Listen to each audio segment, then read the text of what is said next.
All right, welcome to another episode of Medicine Mondays. This is part 2 of our 2-part episode with Nick Richardson, a Black father who has a child on the spectrum, and we're going to be talking about the stressors that a Black father has to deal with and experience as they are going through their child's journey when they're diagnosed with autism. So this is actually part 2. So if you have not had a chance to catch last week's episode, please go back and listen to part 1 of the episode. You don't want to miss it. If you already caught part 1, stay tuned for the finale, I guess, part 2 with our episode. And it's almost like he was telling my story. We're going to hear his thoughts and just kind of the conclusion of it all. Thank you.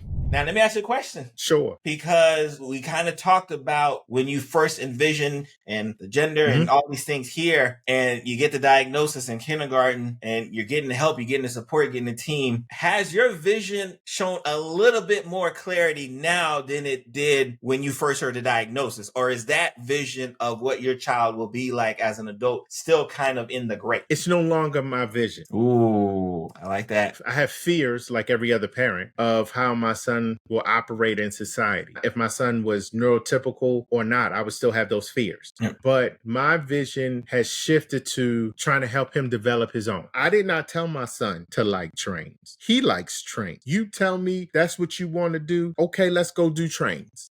If my son comes to me in a year and says, Pop, I don't like trains anymore, I want to look into cars, not a problem. We will shift into cars. And what I'm realizing is I know when I surround my son with the things he prefers, he has a better opportunity not only to learn academically, but learn socially when there are positive environments around him. And at the end of the day, if it's going to move my child to once again be a productive citizen, I am all for it. It's so funny because my daughter, Malia, oldest daughter, autistic, and she's in a culinary program, which, if you know Malia, sounds so wild because this girl is the pickiest eater who won't even taste the stuff she cooked. But she's in the culinary program. And guess who right behind her tasting everything she made?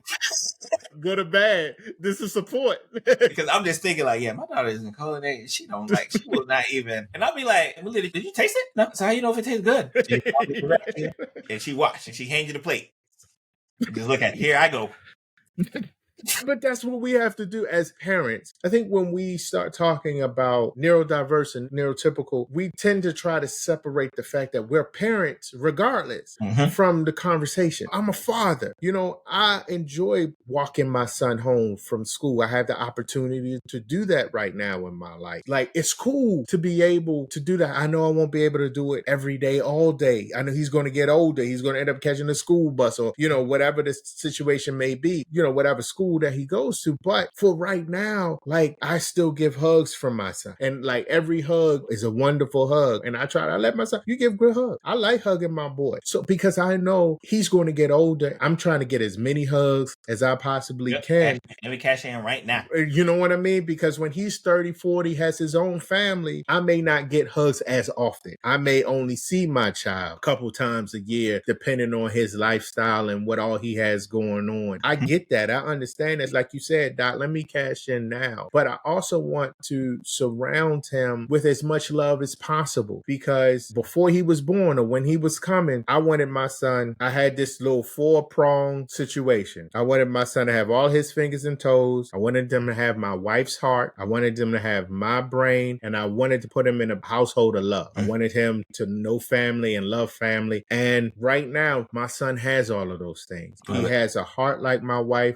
who has the best heart in our family. He has my brain, and depending on which day you ask, my wife will say, no, he's smart like me. Okay, different conversation. Yes. I love my wife, but I think my son has my brain. He thinks like me. This is the way I think. Once again, that's a conversation for my wife and I. But he also loves, and he loves family, which is one of the things that I love a lot about him. Like, my son, he can be shy and cautious again around people he doesn't know, which is wonderful. Like, I appreciate that. But when he's around family, like, you can see the comfortableness. He gets all of that. There's a brightness in his eyes that I see. Love comes through him. And so it's a wonderful thing to see. And I believe parents believe that about their children. And I think you should believe it about your children. This is my thoughts. Once again, these are not Dr. Barry's thoughts. These are mine. So don't get on him, get on me. I believe all households should be full of love. That's what I believe. Every household is different, but when you're definitely talking about having a child on the spectrum, creating the most positive atmosphere you can will help better your child in the development with this diagnosis. I'm not counting people's pockets. I'm not counting people's coins. You do what you can to the best of your ability to provide the best, most positive atmosphere for your child, whether they are atypical, neurotypical, or neurodiverse. As a parent, I think that's a part of our job, is try to provide that atmosphere. And so continue to grow and love your child. I know in my experience, when I love my son and I'm more positive to my son, he gives me positivity as a neurodiverse child. So I'm trying to continue to give him and circulate more positivity around him, in those spaces. But I also know, here's another hour conversation, that there is the internal family battle between what is a diagnosis and what is discipline. That's an hour in itself. Yes. Because here's what you have to figure out when you have a child that's neurodiverse or has special needs. Is their action because of their diagnosis, or is this like a traditional kid thing where we need to apply some discipline? Because discipline is still a part of the growth process. They need the barrier. Let me not go over there. And so all of that's necessary. As a parent, when you have a neurodiverse child or a child on the spectrum or whatever, child with special needs, you have to make that determination per each situation, because every situation isn't a diagnosis situation and every situation isn't a discipline situation. And it takes time to figure out what the balance is. And sometimes that can be extremely daunting. That could be extremely draining off of your energy. And so because of that, and I know we're running close to time, Doc, I don't want to run over. That's okay. But because of that, we need to also make sure that we have a community around us that we trust enough so we can have a break.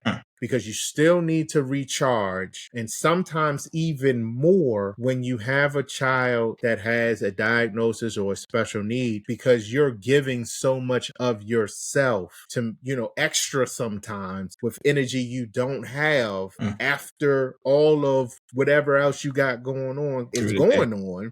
Yep. So you need to be able to have community enough to be able to say, maybe grandma and granddad can take them for a weekend, or maybe auntie and uncle could take them to the store when they go to the store for a couple of hours. And have that level of trust with that person. Grandma, aunt, uncle can do it. Exactly. And you not feel angst about exactly. That takes time. Having that trust in others that they will be able to take care of a child like you can take care of your child as well. And I think the foundation of that trust comes in how they love your child.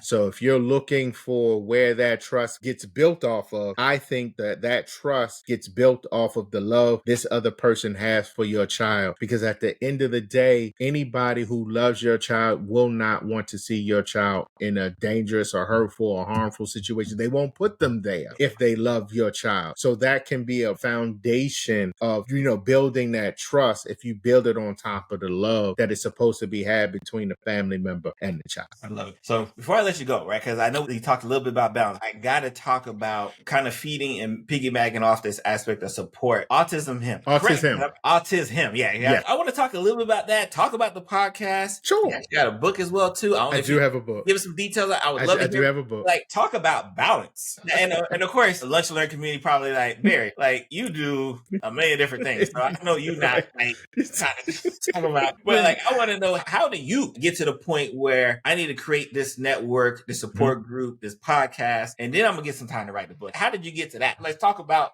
the podcast and then the book as well, if you got some time. Yeah, I have time today. So the podcast is AutisHim, Black Fathers and Autism on YouTube. Search AutisHim, put that H in there, and We'll we be in the should. show notes, everybody. The link will be in the show notes. Okay, so definitely go on there and, see some of the shows. We have some other shows coming up fairly soon. So some of the guys that I've run across in, support group area in the autism community, and we're from all over the country. We connect via online and Zooms and whatever the service is, and we talk. It was an idea to voice our stories. That's kind of how the podcast started. Some people are starting to watch it a little bit more now. We got some positive feedback. I ain't gonna lie, y'all like a little best kept secret, because I'm sitting here, I'm co-founder of Autism and Black. Like, I not know about what this. And the reason why that's interesting is because, like, every year, we do our conference, and then every year people are like, "Oh, this is the first time I heard about it," and I'm like, "For real?"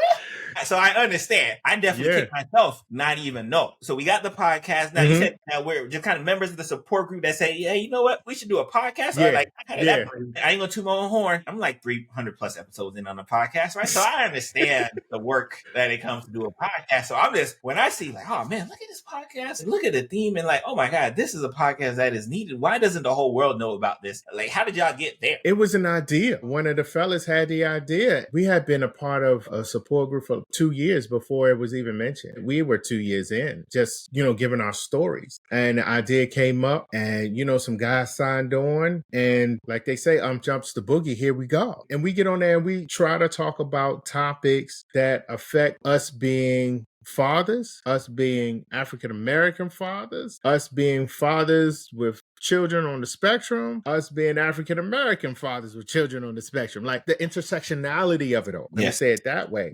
causes us to be able to see the world from a different lens and hopefully share that lens so other people can see either themselves or the world through the lens from a similar point of view. We want to be able to have people understand this point, this position. If you're a female and you have a spouse, you may be struggling trying to understand what he's thinking about. Maybe this can help in that. If you're a father that's new, that just got a diagnosis, we got some episodes that talk about that. We have some episodes where we've brought along some real strong and powerful guests. We're looking at trying to bring on some other guests, Dr. Barry, some other guests. Hey, listen,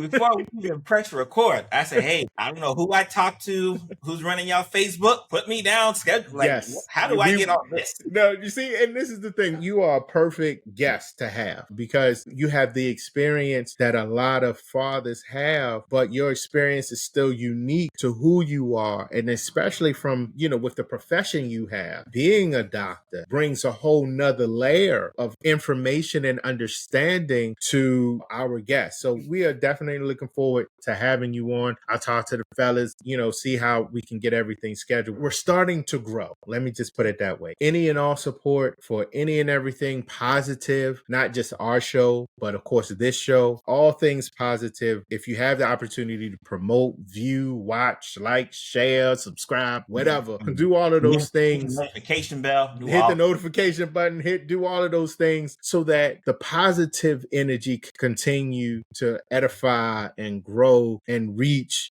different places and different communities. If you got a cousin who's on a spectrum, or if you got an uncle who's on the spectrum, and more people are being diagnosed, more and more families are getting diagnoses. And so there's more people who hopefully can, find some kind of help or guidance or assistance or whatever from some of the stories that not just I share, but the stories and information being shared on your show too, Doc. Well, you talked about balancing. So here's what I did. I wrote a book. It's a very, very long title, so forgive me. I didn't memorize it myself, but I wrote a book, and the book is titled Breaking Barriers, an Introductory Look at African American Fathers and Autism Advocacy. It is a mouthful. Where can I get the book? It's a digital book on Amazon. So here's what I did. Let me say who this book is for. This book is not for people who already know. This is not for you. So if you've been in the autism, the black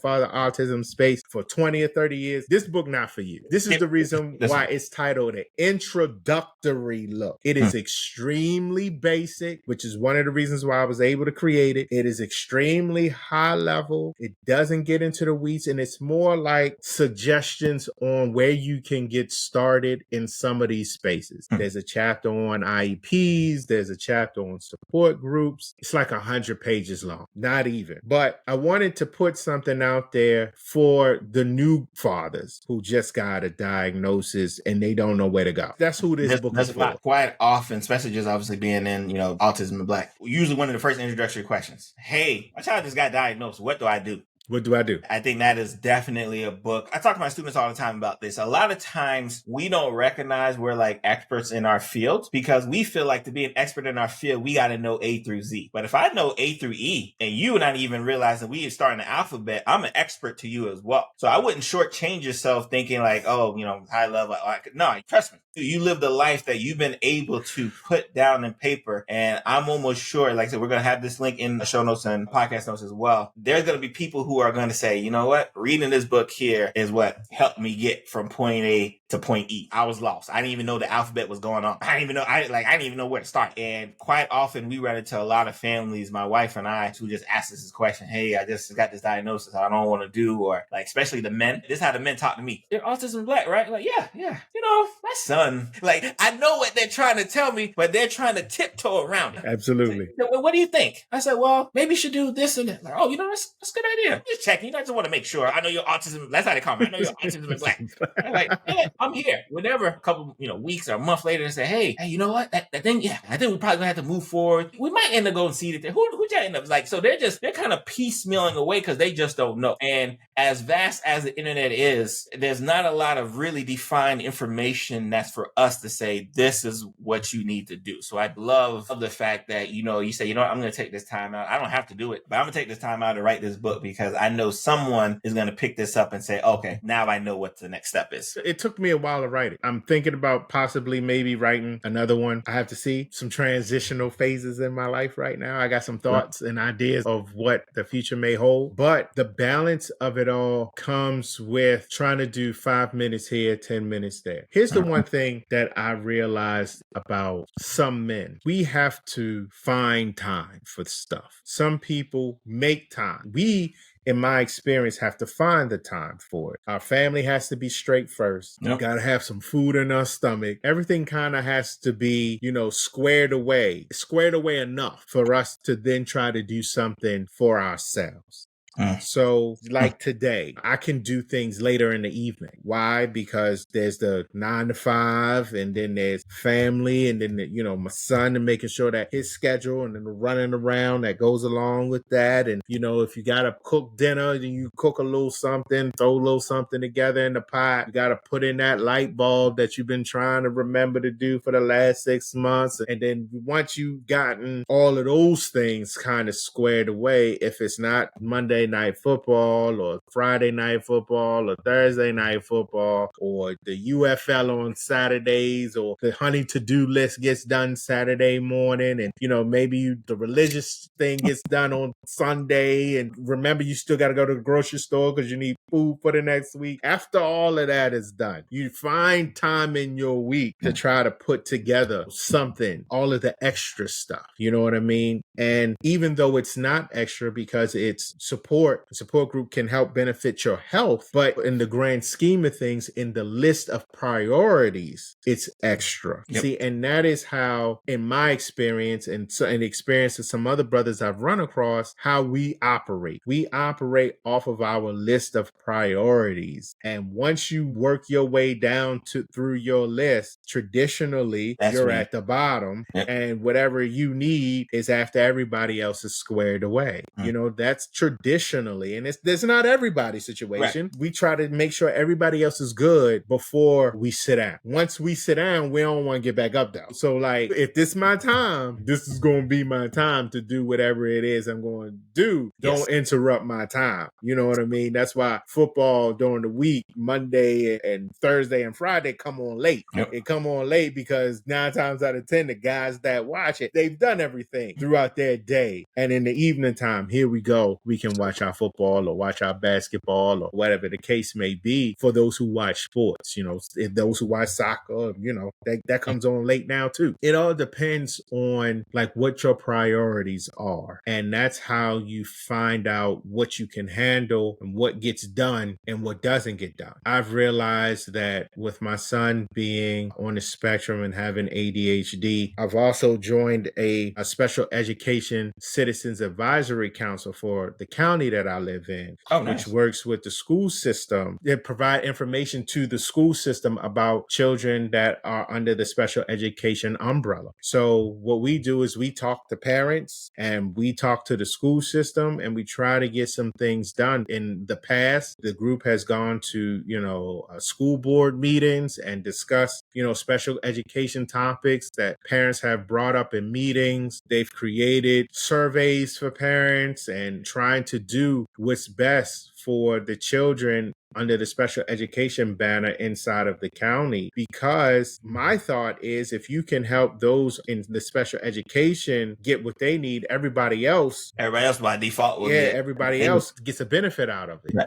And so trying to help in that capacity is a big deal. Trying to figure out what the school system can do, because oftentimes we have to subject our children to public school systems. Mm-hmm. You can have IEP, you can have needs, but if the school can't provide, or doesn't know that it can provide, or doesn't know that it's supposed to provide. Exactly. So that's where this council comes in. Mm-hmm. It's a volunteer council. And so trying to make sure that voices are heard, school system is working to the best of their ability, whatever that means. There still needs to be work done to help support our children in the public school setting, whether your child has autism, dyslexia, dysphagia, anything else. Yeah, all of that. We try to work to help better the lives of all of the kids in the county. There's like 100,000, 110,000 kids in the county in total that's, in our county. And so, there's a percentage of those that are considered special education. And so we're trying to do what we can to make those children's lives a little bit better. Hopefully we can help the teachers,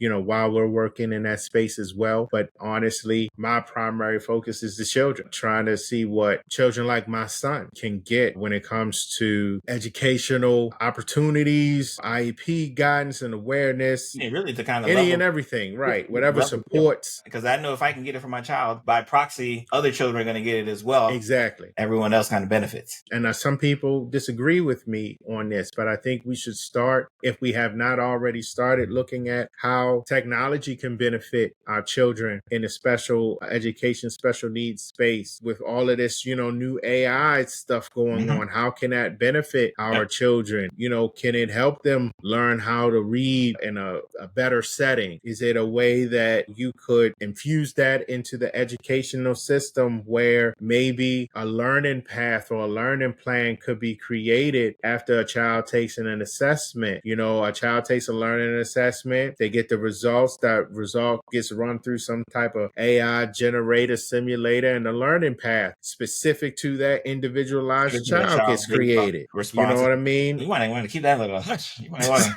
until you talk to the right people. Because here's the thing, there are already companies that are doing pieces of it. Like this is, you do a search, Google it. There's some companies out there doing stuff along those lines to help better create an atmosphere for children. And I think that's what we're trying to do inside of this organization that I'm a part of, in line with our school system. So that's just one more thing to balance. But I think my priorities come with the things that I do circulate in the autism space, because one of the most important people, if not the most important person in my life, is my son. If my son did not have autism, did not have ADHD, please understand, being vulnerable, I probably wouldn't be in the space. I would be spending time trying to do other things and, whatever that would look like in my life. But that's not my life. Right. My son has therapies, and my son still goes to karate, and we try to do social and emotional learning and all of these wonderful things that they say the experts who are smarter than me. Once again, I'm not the smartest person in the room. All of these things that are supposed to help children, and a lot of it is trial and error. Let me try this. Cries or don't like it. Okay, let's switch to something else. They like that. Okay, let's stick with this. They could change in a week. Okay, you changing. So let's try to go over here. And that happens even if you don't have a neurodiverse child. Neurotypical children do the same thing. So, every week is something different. I want to be a fireman. I want to be a policeman. I want to be a doctor. I wanted to be a Tuskegee Airman when I was in the first grade. I had a little bomber jacket looking up at the skies talking about, my there's a plane. I wanted to be a lawyer. I wanted to be a football player. I wanted to be everything. And so I understand that children's energy shift, but I also understand that sometimes in the autism community, when a child is on a spectrum finds their niche, just support them in it, because they could hyper focus. I know some children with autism, once again, some children, they hyper focus on certain things that provide and give them joy, give them peace or whatever. And so if your child finds a thing that they can hyper focus on that is beneficial, if you can surround your child with that opportunity, do your best to surround your child with that opportunity. Just to close it, it is just one of those things where it's not your journey anymore. It's not your vision. It's your child's. And because you recognize, I love that for you and for your child, because a lot of times we get stuck in our vision and trying to make our vision clear, even though it got a little bit cloudy. All right, let me see if this my vision a little bit clear. But once you say like, nah, this not even my vision no more. This is not my walk. This is their walk. This is their path. I'm gonna rock with them. I'm gonna do what they need to do. And I'm gonna be there for them. I think that is a level of enlightenment that I know more fathers need to get to. It's people like you. It's a support group, autism, AutisHim, those types of avenues that are out there that are going to make sure that happens. Right now, and did you say your socials? Because I don't even know if you're on socials, but like, do you like working socials, or is it just more like? If you're looking to get in contact with me through the autism space, the easiest way to get in contact with me is AutisHim. We have a Facebook page, AutisHim, Black Fathers and Autism Facebook page, and we also have the YouTube channel. I didn't look to see if y'all be tweeting like that. I'm so not good on the socials. Sure. And remember, Learn community, all of these will be in the show notes. I want y'all to just take the time out and thank Nick, because he didn't have to, like I said, he didn't have to spend the time with us. We're gonna make this a 2-part episode because this is what we do, because it's such an important lesson that I think needs to be taught, and I don't want to squeeze all this game we just gave tonight in one episode. So if you're hearing this part, you've listened to part 2 of said episode, because I think it's that important, and we already got him on record saying he's gonna come back. We got to talk about our spouses on a different show. Hey, whichever one get us going, we're gonna find a way to talk about him. A shout out to Maria Davis, Pierre, CEO Autism Black. We love you. Again, thank you, Nick, for such a wonderful conversation that, like I said, I was excited. I've been excited since the conference to have this conversation, and I'm more excited because I got to figure out how do we have more conversations like this. So when I'm looking in the chat, people don't be like, oh my God, we should have this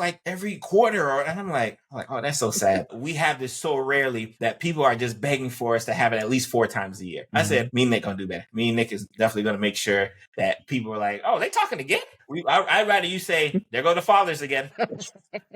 Thank you again, Nick, for taking the time out. I can't wait to have you back. I appreciate it. Thank you again for having me. This has been a wonderful conversation from my end. I will want to say this. If you need to cut this part out, that's fine. Oh, no, we don't. But my wife is she said, make sure you ask the doc about our t-shirts. We got to get our t-shirts. You can't see me on the pod. My wife is right next to me because she's been ear hustling on the show. And we're going to make sure we're going to take care of that. No, we're going to definitely make that happen again. Thank you again, Nick. No, it's not a problem. Once again, I want to thank you, your community, fans and followers and the listeners and all of the people here for actually taking the opportunity to hear my little story, my little snippet of life. Hopefully it helps somebody. If it doesn't help you, that's okay too. You're in a different space. And if there is something that you all need from me, you all have my email. Definitely, that's the easiest way to get directly to me. But for all of the listeners, AutisHim, AutisHim, AutisHim, I'm on there. You'll see the shows, you see the clips, you see the fellas, and all of them are extremely talented, and these brothers are smarter than me. So definitely thank you for just taking the time. Time is one of those things we cannot get back. So I am more than appreciative of people spending their time just listening to my voice. Just a guy trying to be a guy, trying to be a guy. Thank you.